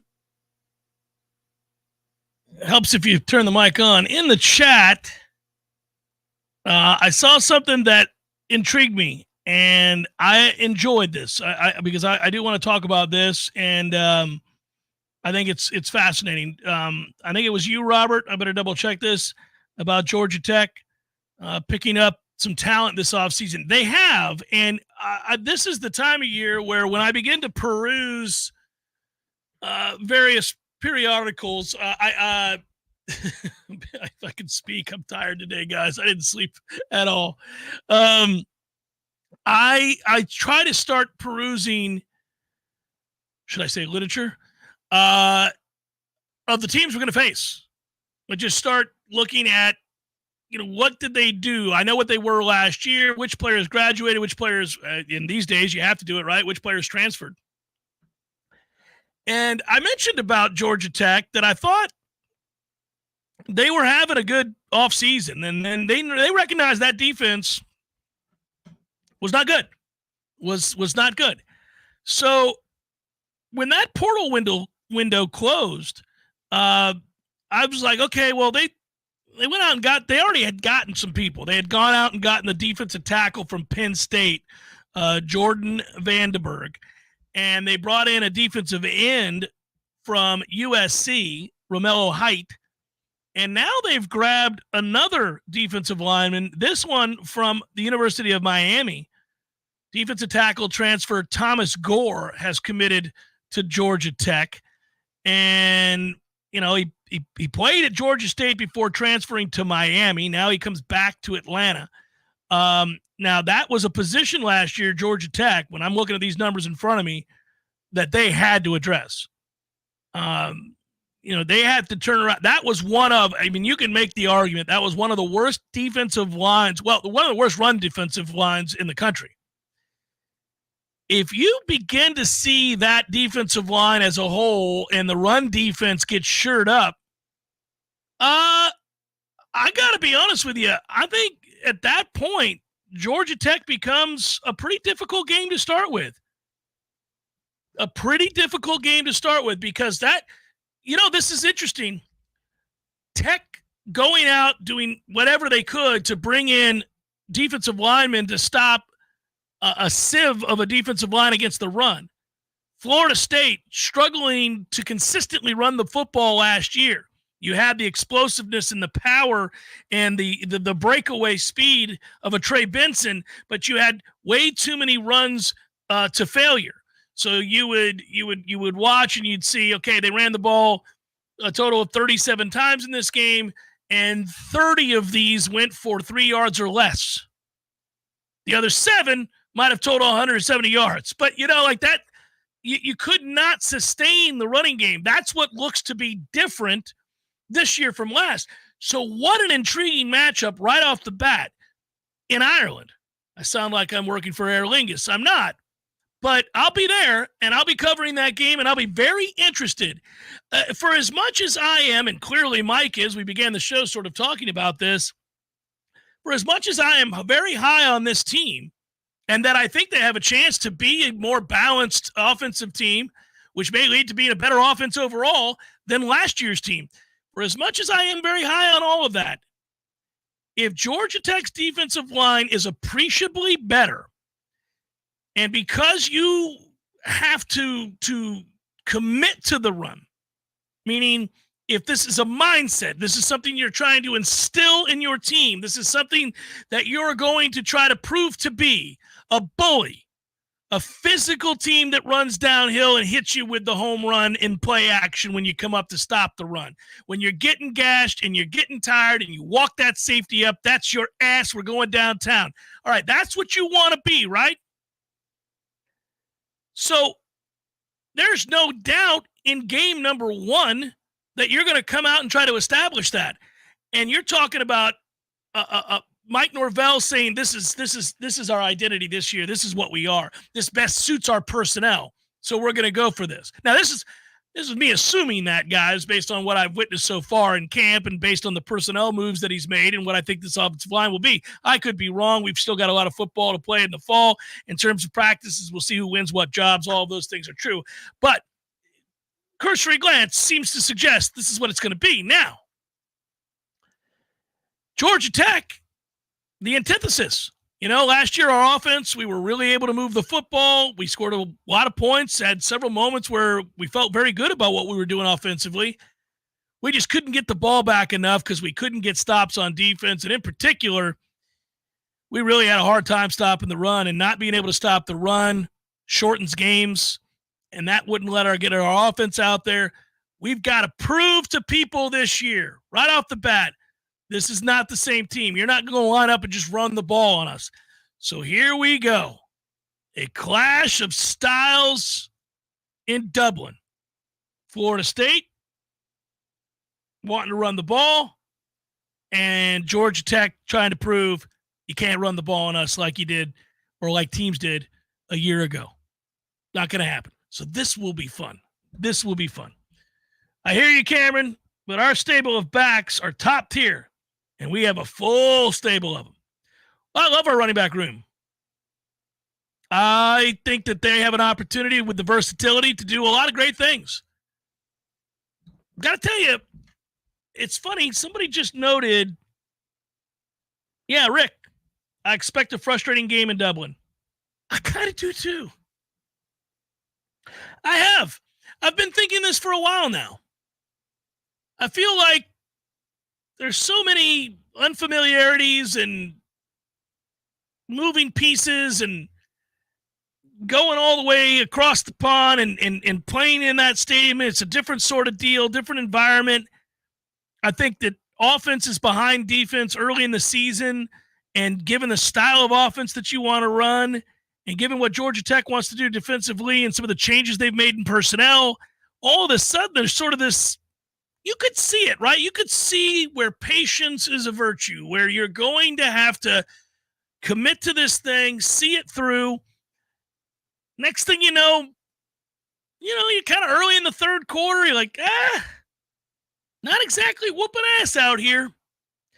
For very different reasons. You guys may recall that kind of angst you felt when we went to Dallas-Fort Worth into Jerry's World. And Florida State got off to a great start in that game. But then it got clunky and weird, and Florida State lost focus, and those uniforms, remember that? What a disaster. Those bulbous helmets that were a weird light color gold, and you couldn't see the numbers, and oh my God, what a nightmare that was. And the next thing you know, you're kind of in a game that's way too close for comfort, and you're like, really? This was fresh off our national championship season where we had accomplished all this greatness, and the guy is back that engineered it, and here we go, and we look like this. You walked out of that stadium a little frustrated. Little did we know it was a harbinger of things to come. Florida State was going to end up playing a ton of games that were infinitely frustrating to watch. Now, they would win every single one of them, except once they got to the playoff. But they would win every single one of said frustrating games, which, of course, made for the ultimate Leonardo DiCaprio meme, the raising of the champagne glass, not tonight haters, which in a lot of ways I enjoyed more than if they had just blown people out. I somewhat say that tongue-in-cheek, but I liked the anguish it caused all of our naysayers and detractors to have, right? The frustrations they felt, those moments of, are you kidding me? These guys were down 21. They're going to come back and win this game.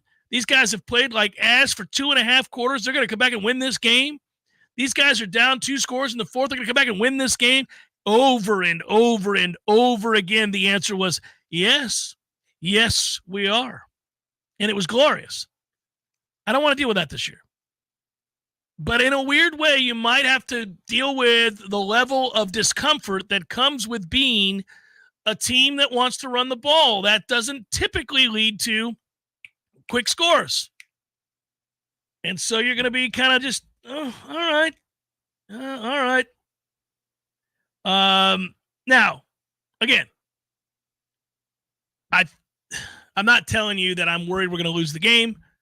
I'm not telling you that I think Florida State is going to, kind of be in a situation where there aren't days where they blow people out. They'll blow some teams out on this schedule. Florida State's talent has been raised to the level where there are, and this is, you talk about saying, thank goodness. When you're really, really good, when you're back to being really, really good, when you're a dominant team, one of the great things that comes along with that, besides all the wins that you stockpile, or the preseason hype that comes with being very good, or the moments that you realize that year over year over year you have more talent coming down the pike, and therefore you're in a position that you can always have high hopes and high expectations. All of that is great. That goes with being if you're Georgia right now, every year you're good. Your only question if you're Georgia is, are we going to win the national championship? Are we that good? And so every week is a litmus test to that end. Florida State's not quite at the place yet where we watch these games and say, is this a litmus test to say that we can win the national championship? Pretty close, though, right? After a 13-0 season, pretty close to being that. So what comes with that is that if you have that talent, if you have that level of talent where you can even bother to have this conversation, then, there's a minimum of 5 to 7 ass beatings you're going to be doling out. And just think, there we were, 5-7. Please, God, can we just win this game? Can we not get beat by Jacksonville State? Are we ever going to sit atop the ACC again? Is there any chance, et cetera, et cetera, et cetera? Do it now. None of us do. Now it's, all right, these 3 to 4 games are going to be tough. Feel good about all these other games. Feel like we can win the ACC in back-to-back years, which puts us in the playoff. Feel like this guy's going to take a huge leap forward. Probably have 10 to 12 draft choices in the NFL. Fresh off a year where we had double digits. And, oh, by the way, there are more than a handful of ass beatings to dole out, and that is a beautiful thing. What kind of odds you guys want to give me, you Atlanta Braves fans, my woeful Pirates taking on your gazillion-dollar payroll Braves? Here we are collecting trash, just trying to get a water cooler in the clubhouse. What kind of odds will you give me?